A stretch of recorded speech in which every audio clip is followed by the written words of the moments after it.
దేవుని యొక్క సంకల్పంలో ప్రతి వ్యక్తి పట్ల ఒక పెర్ఫెక్ట్ ప్లాన్ ఉంటుంది. దేవునికి ఒక పెర్ఫెక్ట్ ప్లాన్ ఉంటుంది, ఓ క్లియర్ పిక్చర్ ఉంటుంది. దేవునికి నిన్ను ఏం చెయ్యాలో ఆయనకి తెలుసు, నీకు వివాహం ఎప్పుడు జరగాలో ఆయనకి తెలుసు, నీకు బిడ్డల్ని ఎప్పుడు ఇవ్వాలో ఆయనకి తెలుసు, నీకు ఉద్యోగం ఎప్పుడు ఇవ్వాలో ఆయనకి తెలుసు.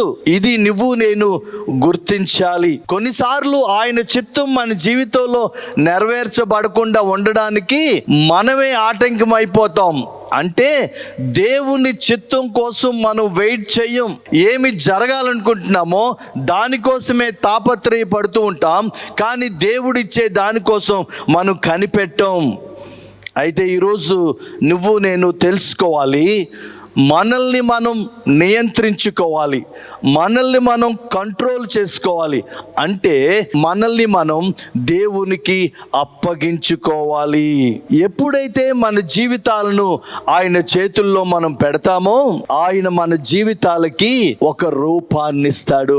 ఎప్పుడైతే మన జీవితాలని ఆయన చేతుల్లో పెడతామో, దేవా నా చిత్తం కాదు నీ ఉద్దేశం నా జీవితంలో నెరవేర్చు ప్రభువా అని ఆయన చేతిలో మన జీవితాలను పెట్టినప్పుడు మన జీవితాలని మార్చేస్తాడు ఆయన.